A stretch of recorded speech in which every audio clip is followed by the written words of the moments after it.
Good morning and welcome to Farm Science Review. My name is Ann Chanon. I'm the Ag and Natural Resources Educator for Lorain County, and today it's my pleasure to talk to you about growing fruit in containers for small spaces.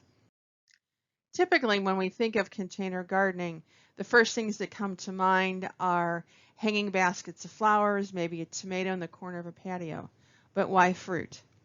Well, we know that diets that are rich in fruits and vegetables and healthy living practices are associated with reduced risks and reduced incidences of degenerative diseases of aging, such as cancer and heart disease. Often our access to fruit is limited. This can be due to the time of year, can also be due to increased costs and quality issues. So one way that we can improve our access to fruit is to take that production into our own backyards. Primarily today I'm going to be focused on container production, but I'm also going to show you some examples of how plants can be added to your landscape for improved ornamental value as well. So why container gardening? So if we think about our soils throughout the state of Ohio, many of our soils are very heavy clay and they don't drain very well, and so containers give us options for improved soil drainage. We have limited access to areas to plant, so using containers we can take advantage of those decks and patios. And finally, if we have limited mobility issues, so this will give us greater access to the plants. In addition to the produce they provide, container-grown fruits have the added benefit of ornamental flowers and in many cases foliage that enhance any outdoor living space. The goal with container fruit production is to create enough high quality, easily accessible fruit to make it worth the effort. So what are some considerations when moving to a container garden? So the first thing is full sun. Fruit plants in particular flourish best when they receive a minimum of 6 to 8 hours of sunlight. We know that we get the sweetest fruit. We also get the most full fruit when we have that full sun experience. The other consideration is drainage. So as I mentioned, many of our soils in Ohio are poorly drained. We know that if we can improve the drainage, we will reduce the incidences of root rots and other root and stem issues, which can limit production.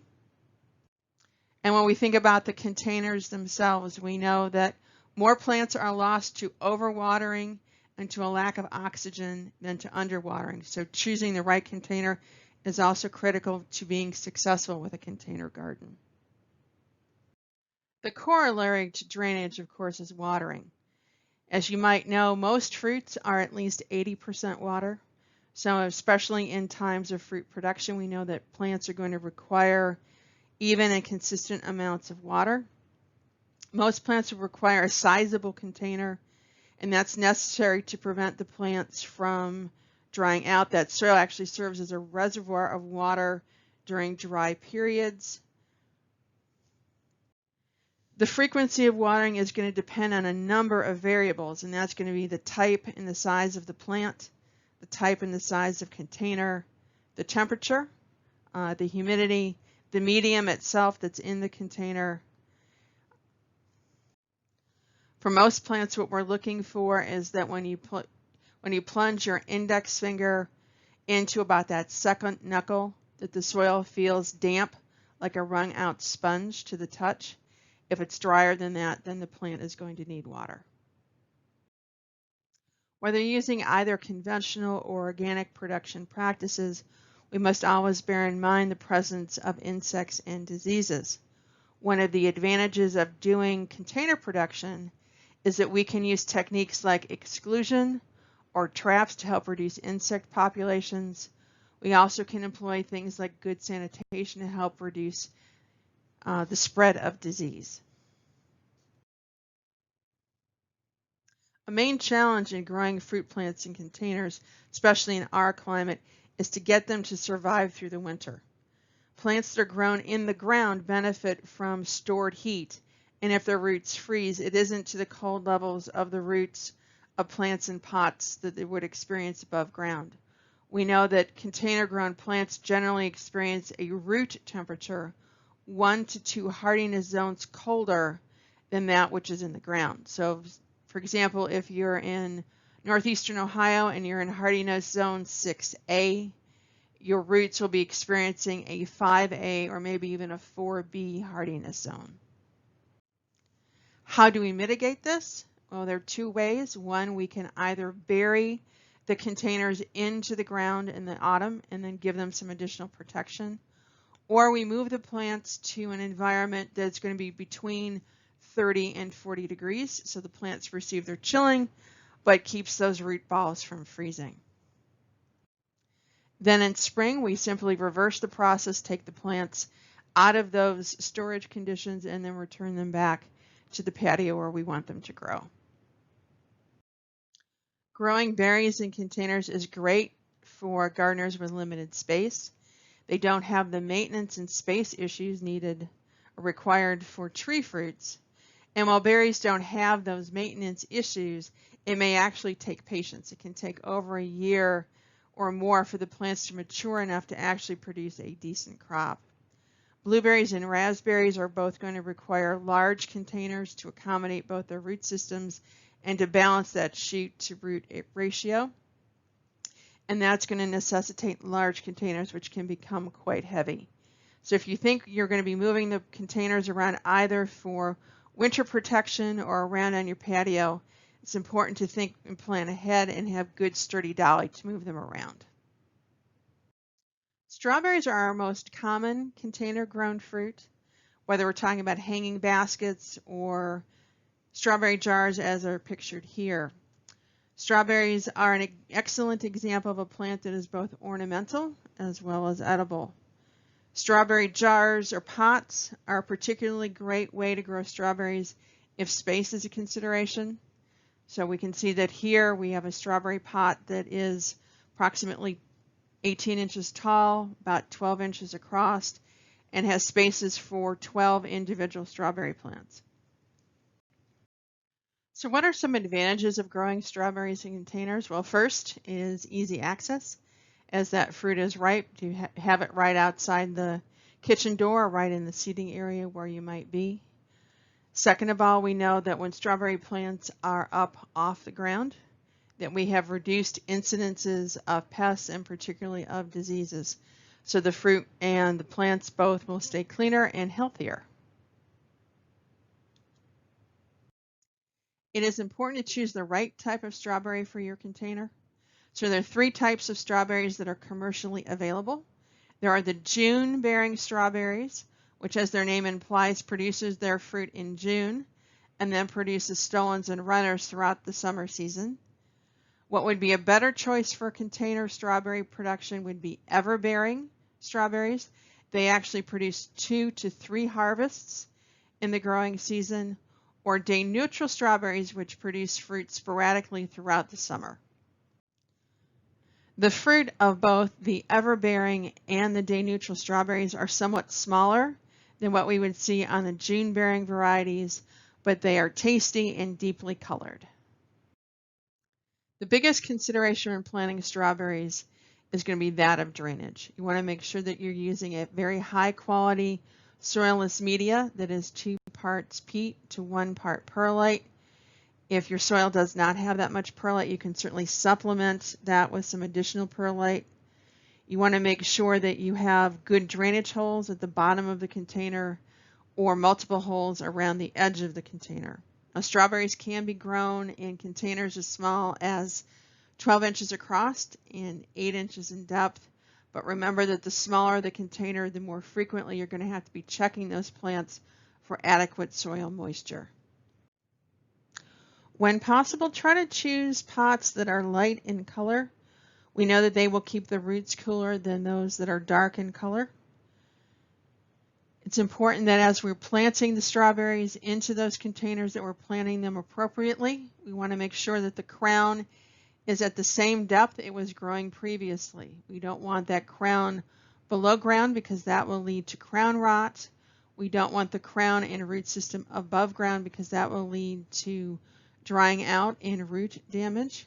And we don't want the roots bent. So we want to make sure that we're keeping that crown at the right depth and then we're getting those roots spread out through that soil volume. It may become necessary to protect your strawberries from either birds or other wildlife that are attracted to them. You can do that through either exclusionary netting or fencing. Here we see an example of a raised bed of strawberries that's being protected by both netting and PCV pipe. Overwintering strategies and winter protection actually begins long before the arrival of the winter season.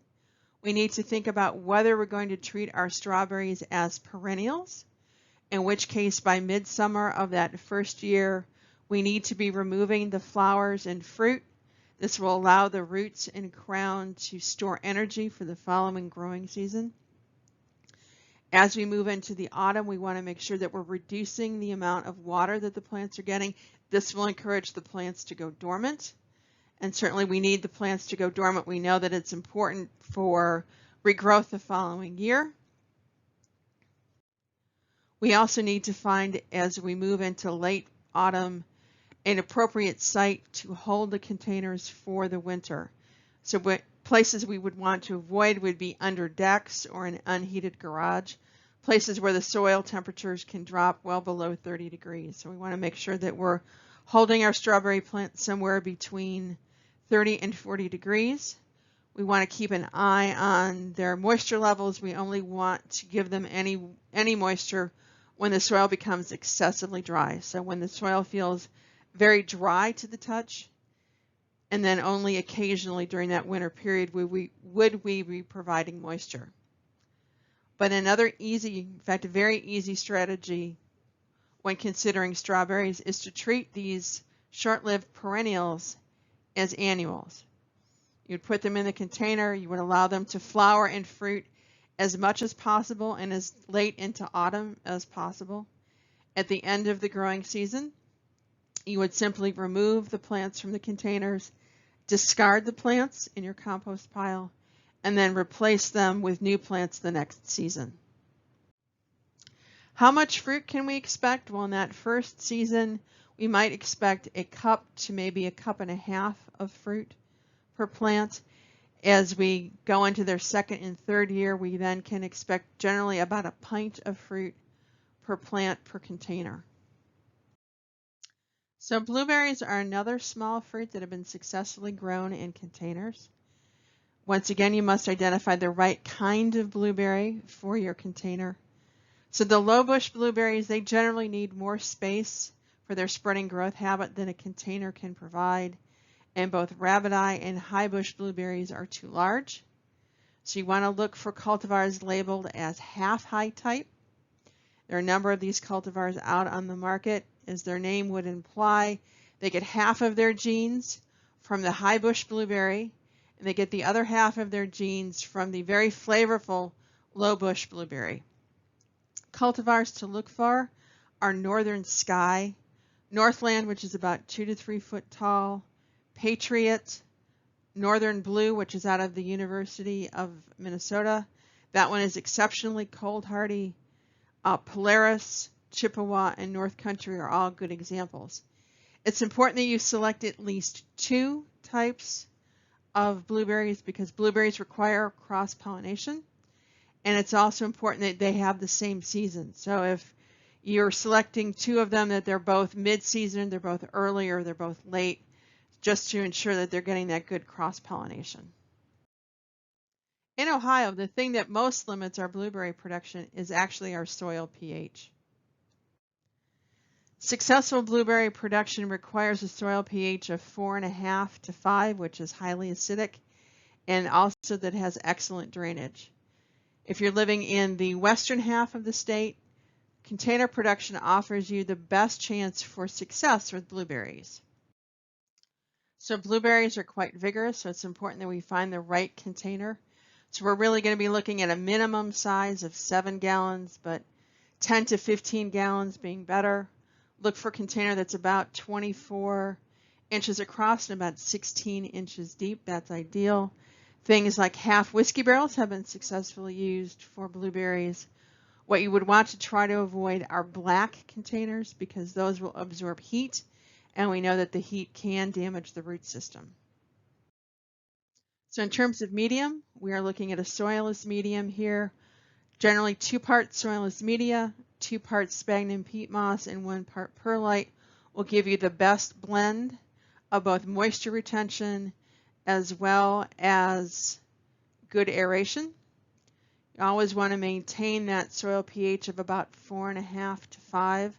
So it may be necessary to do some pH adjustment, and that can be done through the addition of sulfur either at the time of soil blending or as needed as the plants grow. And remember that because blueberries are vigorous, it is going to be necessary to transplant blueberries on generally a 3 to 5 year schedule. It's important that we keep the soil moisture consistent.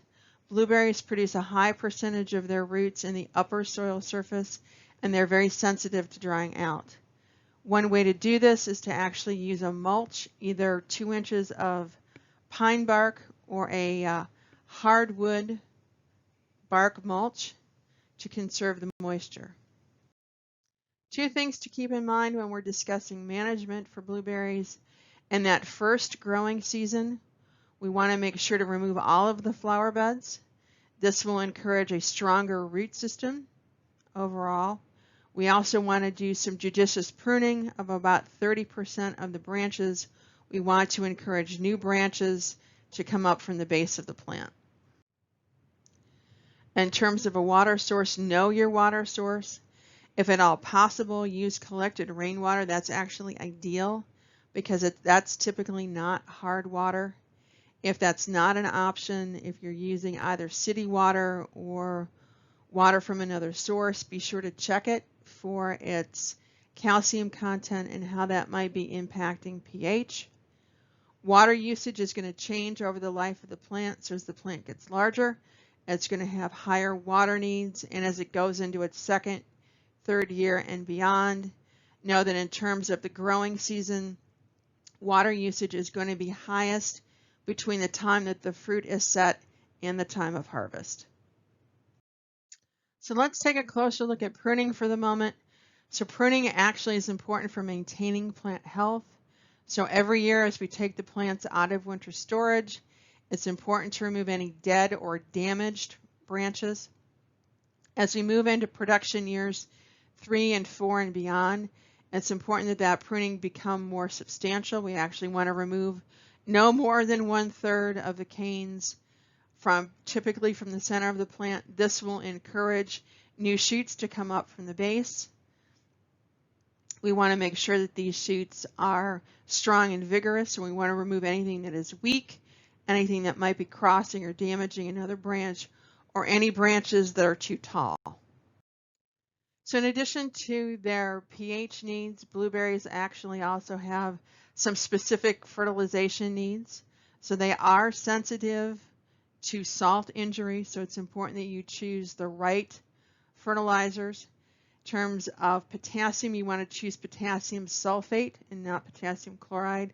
Blueberries are sensitive to chloride. You also want to choose an ammonium source of nitrogen and not a nitrate source of nitrogen. It may be necessary, depending on your source of water, that you may have to acidify your water or do pH correction throughout the growing season to make sure that you're maintaining that soil pH at 4.5 to 5. It takes about 60 to 90 days to go from full flower seen here on the left to full-size mature fruit on the right. The time that it takes is cultivar dependent. Remember that it's important that you have at least 2 cultivars that are in bloom at the same time. This will increase both the total number of berries set as well as the size of the individual fruit. A fruit cluster can be anywhere between 5 and up to 20 berries as seen here. And the berries don't ripen evenly within the cluster, so it's important that once berries begin to turn color and they turn from a pinkish red to the deep blue, that you go back and harvest about every 3 to 5 days. If you can actually wait about 2 days after the berry has turned a deep blue, you're going to find that both the sugar content increases by about 20% and the flavor improves. Once the berry is picked, you will see no improvement in either sugar content or quality. So winter protection is a multi-stepped process. It's going to begin in the early part of the fall when we're going to start reducing the amount of moisture we're giving the plants, helping them to go into dormancy. About the middle of October, we're going to want to take those containers and actually bury them in the ground, preferably in a site where we know that snow will accumulate. We're going to come back through about a month or so later, mid to late November, with a layer 4 to 8 inches thick of straw to help even out those soil temperatures. We're also going to want to wrap the plants with burlap. This will help reduce desiccation. If rabbits or other rodents are a problem, then we're going to also want to fence the area to exclude them to help limit their damage. Once we get through the worst of the winter, we get into early spring, then we're going to want to remove those containers from the ground and then place them back into full sun. In addition to being a good container crop, half-high blueberry bushes, being that they're 3 to 4 foot tall, actually make a lovely addition to the landscape if you can manage that soil pH. With their bell-shaped flowers, their dark green foliage, they can turn either to a crimson or to a yellow depending on the cultivar. They make wonderful specimen plants, or they can actually make a very nice hedge as well. With the development of primocane or fall-bearing selections, raspberries are the most recent small fruit to go into container production. Both types of raspberries, Rubus idaeus, the red raspberry, including selections such as Heritage, Fall Red Nova, Caroline, and Autumn Britain, yellow selections such as Kiwi Gold and Ann, as well as Rubus occidentalis, the black raspberry, and the cultivar Crimson Night, are selections that lend themselves to container production. Raspberries should be grown in a 5 to 10 gallon container. Use only one plant per container, and the container should be wider than deep. Typically, we'd expect the plants to last in the container for several years, although it may be necessary to repot the plants after that third growing season. In terms of media, we need the same types of media that we used for strawberries. We want 2 parts of soilless medium and 1 part perlite to encourage both good moisture retention as well as good aeration. Individual raspberry canes require a support system in order to remain upright carrying a fruit load. The support systems can differ. They can be, as pictured here, a tomato cage, or can be a trellis. The individual canes should be attached to the support system in multiple places as they grow throughout the season. Raspberries do best when the pH is maintained around 6.5, and they also require reasonable amounts of both nitrogen and phosphorus for optimum growth. So after that first growing season, as soon as the primocanes begin to emerge in spring, you want to make sure that you're applying fertilizer at emergence and then a second dose of fertilizer as they go into flower. Raspberries are unique among fruiting plants in that they have a perennial root system but a biennial shoot system. So let's talk a little bit more about that biennial shoot system and how that's going to impact our management of raspberries. In the spring of year 1, as those shoots emerge from the root system, that is called a primocane. In a typical raspberry, that primocane would grow throughout that growing season, go into the fall, and then the following year, year 2, it becomes a floricane. In year 2, that cane will produce flowers and fruit, and at the end of the fruiting season, that cane will die. That's what a traditional raspberry does. With the primocane fruiting raspberries, those that are good for containers, their reproductive strategy is a little different. They produce that shoot in year 1, but by the beginning of August, that primocane will produce flowers and begin to fruit and will fruit into the fall. The primocane nature of these newer raspberry cultivars gives us 2 different pruning strategies. Strategy 1, we would simply cut all the primocanes back to about 3 inches above the soil line after the canes have gone dormant. In strategy 2, we actually maintain those canes going into winter, we give them protection, and then next year not only do we get a crop from the then floricanes and then the new primocanes as well. So that actually gives us 2 crops, gives us one in the July period and then one in the end of August into September period. It's important when we're thinking about how we're going to maintain these raspberry canes that we do thin them to the appropriate distance, whether we're talking about in ground as pictured here or in containers. We want to make sure that we have ample room for the canes to develop, plenty of air movement because that's going to reduce and help suppress disease and insects as well. If we have maintained those floricanes over winter, come spring, as soon as those new shoots begin to break bud, we're going to want to prune back anything that was damaged or killed over the winter. And we're going to want to make sure that we're taking them down probably about 3/4 of their height. You can see that if we're going down, if we take it down just that first quarter, we're only going to lose about 15%, but if we cut them too far back, we're definitely going to inhibit our fruit production. Overwintering for raspberries is very similar to that for blueberries. In mid-October, you're going to want to move the containers to a protected site and get those containers down into the ground to mitigate the soil temperatures. Then in mid to late November, you're going to want to come back with 4 to 6 inches of straw to further protect that soil. Be sure to use chicken wire to exclude any rodents that might be in the area. The amount of fruit that you will harvest from your raspberries is directly related to your management strategy. If you're going with primocanes only, then you're going to be looking at probably somewhere between a cup to maybe a pint of raspberries per plant. If you're using the primocane floricane strategy and getting 2 harvests per growing season, then you're going to be looking more at a pint to slightly over. The amount of raspberries that you harvest, of course, is going to be directly related to the cultivar. So some raspberries obviously are going to be larger than others. It's very, very important for raspberries, particularly as those fruits are developing, that you maintain that even moisture. We know that if we have dry conditions, that the raspberries will be very crumbly and be very small, whereas if they're getting plenty of moisture, they're going to be nice and lush and full.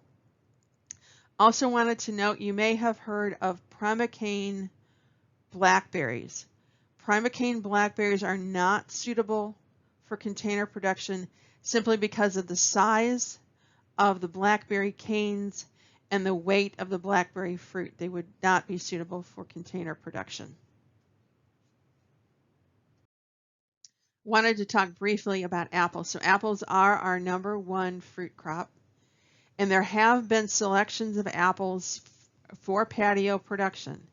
Now these apples have some of the same challenges that are faced by other dwarf apples in that they are self-incompatible, meaning that we have to have 2 cultivars that are in bloom at the same time in order for fruit to set.